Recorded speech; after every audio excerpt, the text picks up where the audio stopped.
be able to take you through. We talk about prostate. Prostate, of course, it is a gland. It is only found in male. So it is found just below the bladder where the urine actually accumulates and is getting collected. So it just sits below in there. I will use a pointer. Can you see this pointer? Let me just use the laser in here so that I cannot lose you.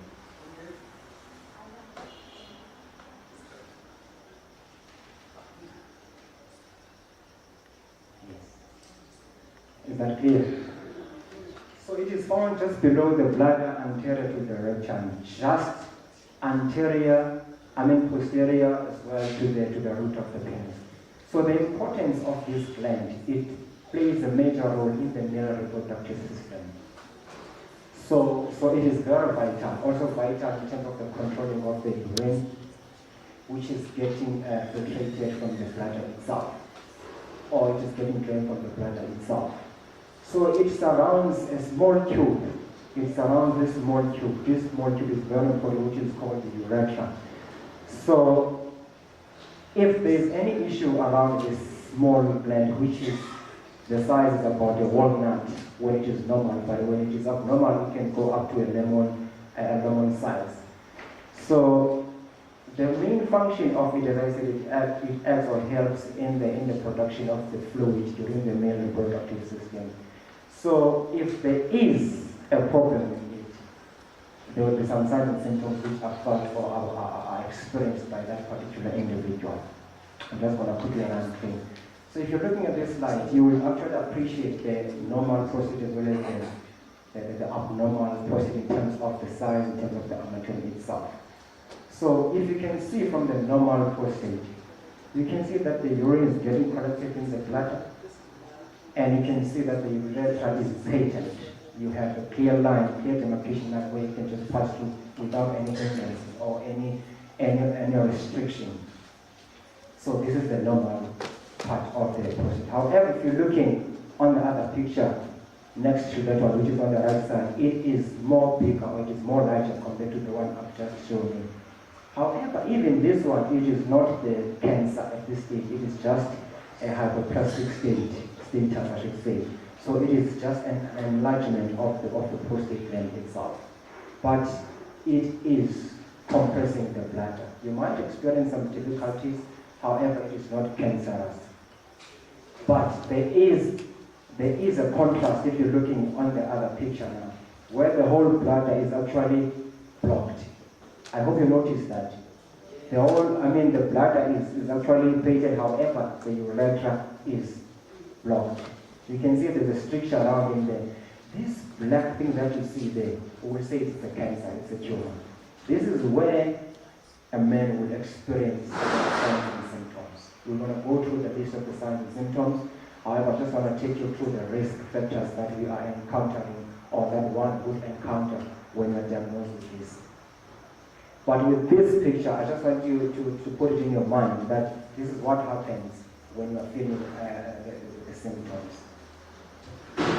Now, going to the risk factors, there's many risk factors. There are many risk factors that are found, especially the literature talks about this. There are those which are found or are scientifically proven. There are those where there's still controversy on them. But I just want to take us through the ones which I want us to actually take note of. The family history. So when it comes to the family history, if you have a brother who has been diagnosed with the prostate, or who had prostate, let me say, you have about 2 to 3 chances of getting the prostate. I'm talking to men.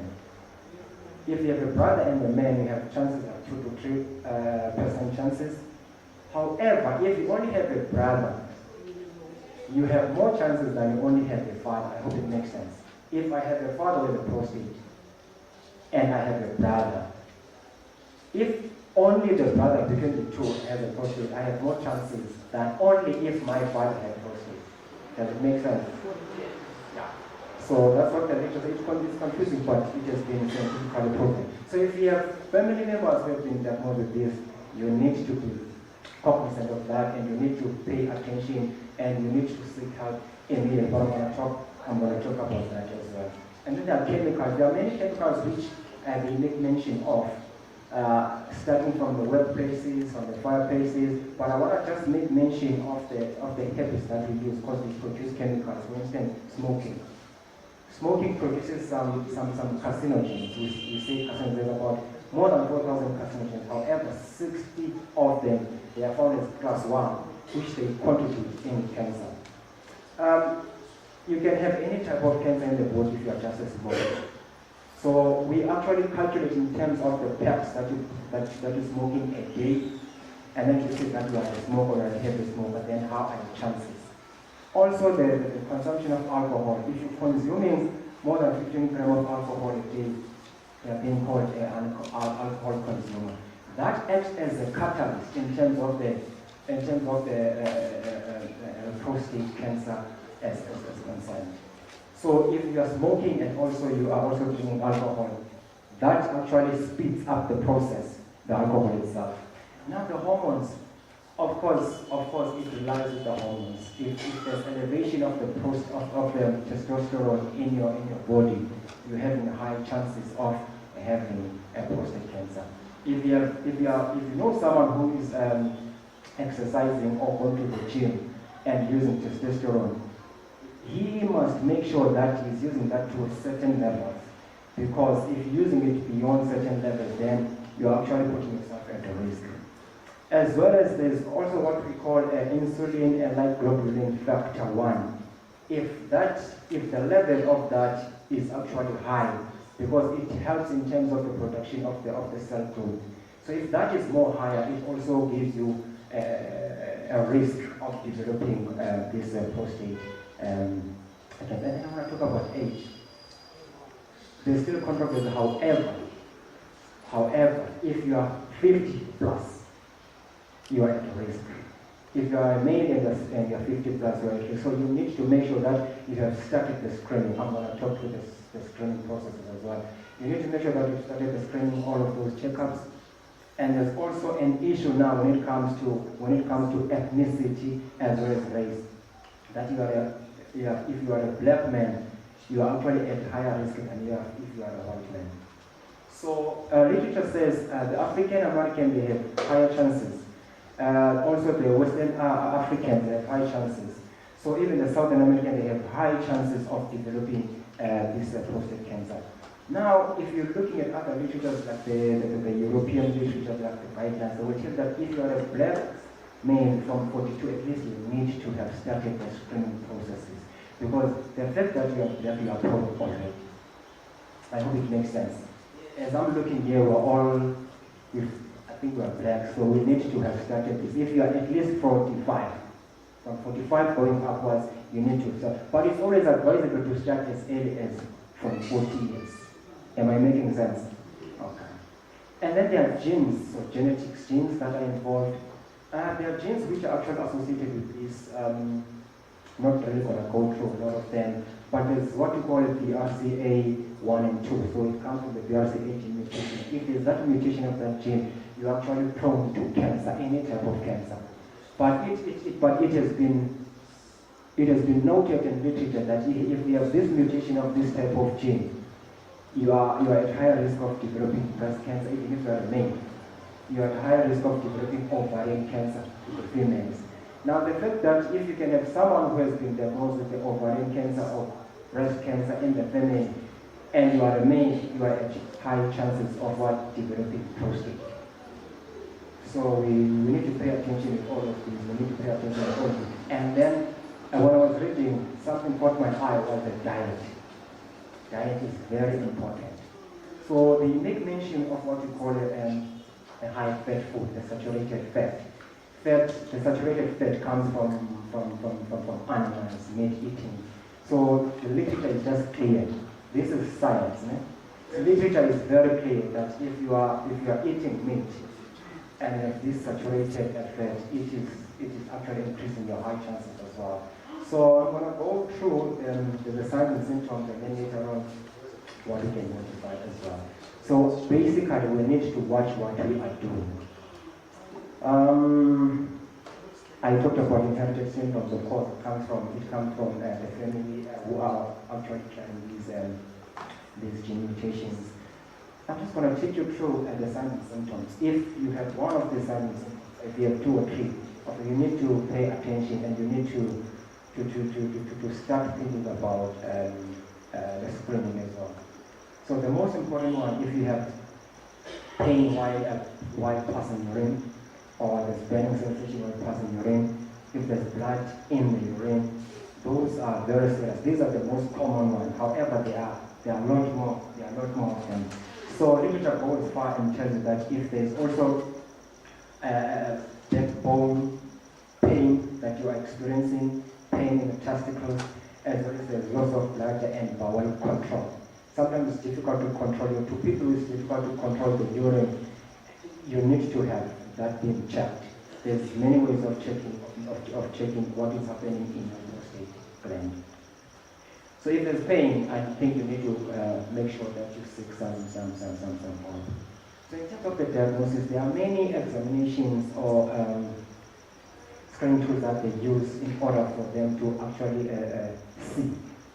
So the DRE, which is called the digital rectal examination, I know some men who have been to the doctors, they always talk about this.